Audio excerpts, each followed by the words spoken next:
욥기 32장 11절부터 22절의 말씀을 보겠습니다. 보라, 나는 당신들의 말을 기다렸노라. 당신들의 슬기와 당신들의 말에 귀 기울이고 있었노라. 내가 자세히 들은즉 당신들 가운데 욥을 꺾어 그의 말에 대답하는 자가 없도다. 당신들이 말하기를 우리가 진상을 파악했으나 그를 추궁할 자는 하나님이시오 사람이 아니라 하지 말지니라. 그가 내게 자기 이론을 제기하지 아니하였으니 나도 당신들의 이론으로 그에게 대답하지 아니하리라. 그들이 놀라서 다시 대답하지 못하니 할 말이 없음이었더라. 당신들이 말없이 가만히 서서 다시 대답하지 아니한즉 내가 어찌 더 기다리랴. 나는 내 본분대로 대답하고 나도 내 의견을 보이리라. 내 속에는 말이 가득하니 내 영이 나를 압박함이니라. 보라, 내 배는 봉한 포도주 통 같고 터지게 된 새 가죽 부대 같구나. 내가 말을 하여야 시원할 것이라. 내 입을 열어 대답하리라. 나는 결코 사람의 낯을 보지 아니하며 사람에게 영광을 돌리지 아니하리니 이는 아첨할 줄을 알지 못함이라. 만일 그리하면 나를 지으신 이가 속히 나를 데려가시리로다. 욥이 당한 고난을 두고서 욥과 욥의 친구들 사이에 계속된 변론이 다소 소강 상태에 접어들어서 침묵이 흐르고 있을 때에 저들의 변론과 논쟁을 쭉 지켜보아왔던 엘리후라고 하는 인물이 드디어 말문을 열고 저들의 논쟁 사이에 끼어들어옵니다. 엘리후가 지금까지 욥과 욥의 친구들 사이에 벌어지는 논쟁에 끼어들지 않고 그들의 변론을 쭉 듣기만 했던 이유는 그가 욥이나 욥의 친구들보다 훨씬 나이가 어린 사람이었기 때문에 그렇습니다. 그는 나이가 든 연장자들이 먼저 말하는 것이 예의고 또 세월의 연륜이 묻어있는 사람들이기 때문에 저들이 참된 설기를 바랄 것을 기대했었다고 하는 거죠. 그러나 욥을 무작정 정죄하는 그 친구들이나 또 자기의 의로움을 굽히지 않고 주장하는 욥 사이에 계속되는 논쟁에 이제는 더 이상 참을 수 없어서 드디어 그들 사이에 끼어들게 되었다고 하는 거죠. 엘리후는 마치 자기는 봉한 포도주 통 같고 터지게 된 새 가죽 부대와 같이 되었다고 말하고 있습니다. 무슨 말일까요? 봉해져 있는 포도주 통 안에서 포도가 발효되고 부풀어서 크게 팽창한 것처럼 또 금세라도 터져버릴 새 가죽 부대와 같이 욥과 그의 친구들의 변론을 듣고 있자니 답답해서 이제는 할 말을 더 이상 참을 수 없어서 터져버릴 지경에 이르게 되었다고 하는 것입니다. 그래서 이제 자기는 사람의 낯을 보거나 사람의 편을 들지 않고서 공정으로 지혜로 그렇게 변론하리라 선언하고 있습니다.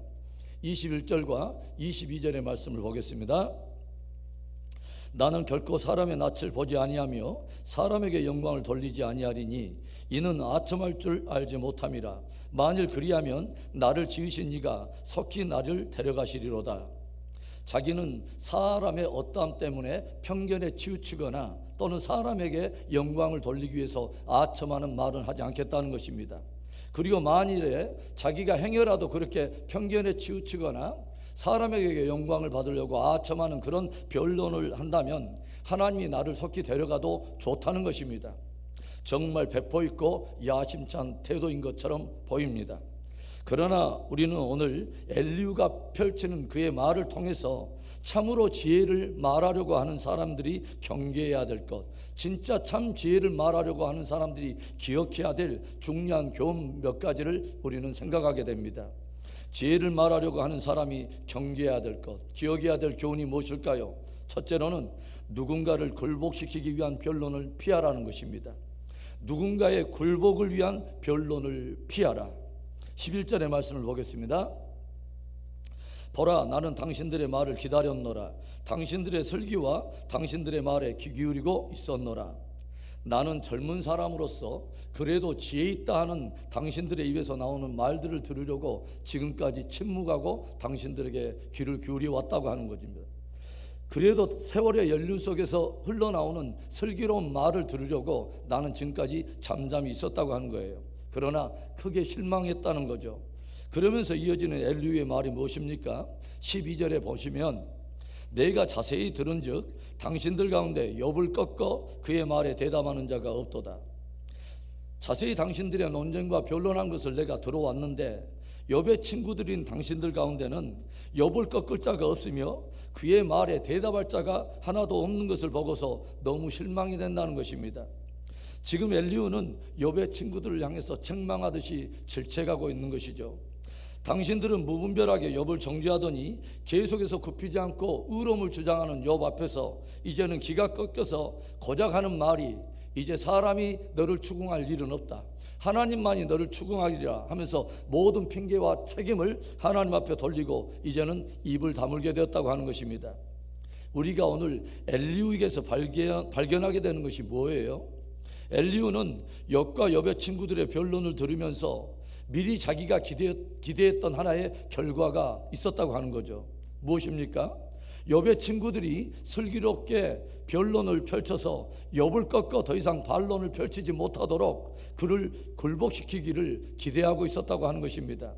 그러니까 엘리후 역시 욥의 주장이 잘못되었다고 하는 그릇된 단정을 내리고 욥의 친구들이 그 논쟁을 통해서 욥을 보란듯이 꺾어주기를 기대하고 있었다고 하는 것입니다. 여러분, 누군가를 우리가 꺾고 굴복시키려고 하는 그런 목적이라면 그것은 참 지혜자의 태도가 아니고 그런 변론은 피해야 하는 것입니다. 우리들이 욥기를 다루면서 이미 알고 있었던 것이 뭡니까? 욥이 지금 당하고 있는 고난은 욥의 죄 때문에 찾아온 것이 아니라 욥의 오히려 의로움을 시험하고자 하는 고난이었다고 하는 거죠. 그러나 엘리후 역시 욥의 친구들처럼 자기의 판단이 옳다고 하는 단정을 하고서 오히려 고난을 당하고 있는 욥을 꺾고 굴복시키는 것으로 자기 성취감 또는 자기 승리감을 맛보고자 했다고 하는 것입니다. 누군가를 꺾고 굴복시키려고 하는 변론을 피하고 진실로 사랑이 담긴 권면과 진짜 지혜의 말을 통해서 사람을 세워가는 복된 저와 여러분의 지혜가 있기를 주의 이름으로 축원합니다. 지혜를 말하려고 하는 사람이 경계해야 될 것, 기억해야 될 교훈이 무엇일까요? 두 번째로는 함부로 영적인 권위나 당위성을 앞세우지 말라는 것입니다. 욥과 욥의 친구들의 계속되는 변론을 듣던 엘리후는 욥 앞에서 제대로 논쟁을 펼치지 못하고 쩔쩔매는 친구들의 모습을 보면서 더 이상 참을 수 없는 지경에 이르렀어요. 18절의 말씀, 내 속에는 말이 가득하니 내 영이 나를 압박함이라. 당신들의 말을 듣다 보니까 이제는 답답해가지고 내 속에는 하고 싶은 말로 가득 차가지고 내 영이 나로 하여금 계속 말하지 않고서는 이젠 견디지 못하게 나를 압박해 오고 있다고 하는 거죠. 엘리후가 지금 확신하고 있는 것은 무엇일까요? 지금 자기가 가지고 있는 생각은 저들이 가지고 있는 생각보다 훨씬 탁월하며 그 지혜는 하나님께로부터 온 지혜라고 확신하고 있다고 하는 것이죠. 어제 엘리후가 했던 말 여러분 기억하십니까? 8절의 말씀을 보면 그러나 사람의 속에는 영이 있고 전능자의 숨결이 사람에게 깨달음을 주시나니. 전능자의 숨결, 곧 하나님의 성령이 나의 영을 만질 때 나에게는 참된 깨달음이 찾아오는데 지금 내 안에는 하나님의 영이 나의 영을 압박해 오므로 인해서 더 이상 그 하나님께로부터 오는 지혜를 말하지 않고는 견딜 수가 없다고 하는 것입니다.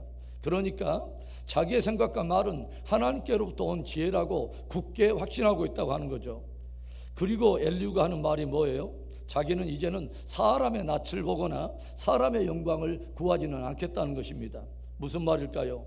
자기는 이제는 하나님의 영광만 구하고 공정성 있게 자기는 변론에 임하겠다고 지금 선언하고 있는 것입니다. 그러나 우리가 이미 보았듯이 엘리후는 욥을 단죄하고 있고 욥을 꺾고자 하는 자기 의가 가득 차 있다고 하는 것을 우리가 보지 않습니까?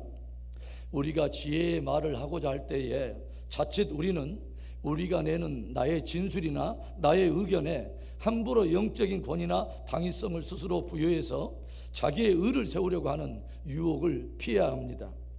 그릇된 생각이나 말에 하나님의 이름을 빙자해서 스스로 영적인 권위나 당위성을 내세우고 있는 사람이 그것에 굳은 확신까지 가지고 있다면 그 사람을 누가 말리겠습니까? 그런 의미에서 하나님의 이름을 자주 거론하며 말을 내는 목사나 사역자는 더욱더 말을 조심해야 할 것입니다. 이미 욥을 꺾고자 하는 엘리후의 그릇된 생각은 하나님의 영광보다는 자기의 의를 내세우려는 유혹에 빠져 있고 자기의 말을 하나님의 권위로부터 주어진 말처럼 절대화하려고 하는 그의 그릇된 태도가 있다고 하는 것입니다. 사랑하는 성도 여러분, 함부로 영적인 당위성이나 권위를 내세우기보다는 진실로 하나님을 두려워하는 까닭에 겸손한 말로 하나님의 영광을 구하는 복된 저와 여러분의 지혜가 있기를 축원합니다. 지혜를 말하려고 하는 사람이 경계하고 또 기억해야 될 것, 마지막 세 번째는 지혜의 복음을 말하는 것에 열정을 가지라는 것입니다. 어제 새벽에 우리는 무엇을 나눴냐면 하나님께로부터 난 최고의 지혜, 그 지혜의 결정체는 예수 그리스도라고 하는 것을 우리 함께 나눴어요. 영원한 형벌에 들어갈 죄인들로 인해서 믿어 영원한 생명을 얻게 하는 하나님께로부터 난 최고의 지혜, 최고의 결정체가 예수 그리스도와 그분의 십자가 복음이라고 하는 것입니다. 오늘 엘리후는 욥과 그의 친구들 사이에 일어난 논쟁을 지켜보면서 하나님의 영이 자기를 압박함으로 이제는 말하지 않고는 견딜 수 없는 그런 상태에 이르렀다고 고백하고 있어요. 봉해진 포도주 통처럼, 또 금세 터져버리게 될 가죽 부대처럼 자기 안에 가득 찬 말로 인해서 더 이상은 견딜 수 없는 지경에 이르렀다고 하는 것입니다. 그러나 우리가 이제 32장 이후에 펼쳐지는 엘리후의 변론을 보면 엘리후 역시 자기의 생각을 절대화하면서 욥을 꺾고자 하는 그릇된 욕망으로 잘못된 변론을 펼치고 있다는 것을 우리는 확인하게 돼요. 그런데 이 말씀을 준비하다 보니까 문득 그런 생각이 들어요. 누군가를 꺾고자 하는 헛된 욕망에서 비롯된 그런 갈망 말고 진짜 하나님의 영의 감동으로 인해서 누군가에게 전하지 않으면 안 되는 참된 지혜의 말이 우리에게 있다고 하는 것입니다. 바로 예수 그리스도에 관한 복음 말입니다. 일찍이 에레미야는 멸망해가는 유다 동족들에게 하나님께로부터 받은 말씀을 전하지 않고서는 견딜 수 없는 그의 마음을 이렇게 표현하고 있는 것을 우리가 보게 되죠. 에레미야 20장 9절의 말씀, 내가 다시는 여호와를 선포하지 아니하며 그의 이름으로 말하지 아니하리라 하면 나의 마음이 불붙는 것 같아서 골수에 사무치니 답답하여 견딜 수 없나이다. 동족인 유다 백성들이 잠시 후면 하나님의 징계로 인해서 바벨론의 침공을 받게 될 텐데 저들에게 심판의 복음을 전해야 되는 그 에레미야, 전할 때마다 치욕을 당하게 되고 돌아오는 것은 동족으로부터 돌아오는 것은 모욕뿐인데, 그래서 이제 에레미야가 그 고통과 수모를 감당하고 싶지 않아서 더 이상 나는 여호와를 선포하지 아니하며 그의 이름으로 말하지 않으리라 작심을 해보지만 그러면 그럴수록 그의 마음이 불붙는 것 같아서 견딜 수가 없다는 것입니다. 여러분, 사도 바울이 무엇을 고백합니까? 나는 복음에 빚진 자라. 내가 복음을 전하지 않으면 부득불 내게 화가 있으리라. 얼마나 강력한 고백입니까, 여러분? 복음으로 인해서 생명을 얻고 영원한 나라를 얻게 된 이 복음에 빚진 내가 누군가에게 전하지 않고서는 견딜 수가 없다는 것입니다. 누군가 듣고서 생명을 얻을 수 있는데도 그에게 전하지 않음으로 인해서 정말 그것을 전하지 않는다면 내게 화가 미치지 않을까 오히려 두렵기까지 하다는 것입니다. 그래서 사도 바울이 디모데에게 무엇을 도전합니까? 너는 때를 얻든지 못 얻든지 말씀을 전파하라 라고 도전하지 않습니까? 여러분, 진짜 지혜의 말을 전하기 원하십니까? 하나님께로부터 난 최고의 지혜, 예수 그리스도와 십자가의 복음을 증거하시기를 바랍니다. 누구를 꺾기 위한 그런 변론이 아니라 진실로 생명을 살리는 예수 그리스도에 대한 복음의 지혜에 대한 열정이 우리 안에 있기를 축원합니다. 오늘 성경은 진실로 지혜를 말하려고 하는 사람에게 몇 가지를 교훈하고 있어요. 누군가를 굴복시키기 위한 헛된 변론을 피하라. 함부로 영적인 당위성과 권위를 앞세우지 말라. 그리고 지혜의 복음을 전하는 열정을 가지라 도전하고 있습니다.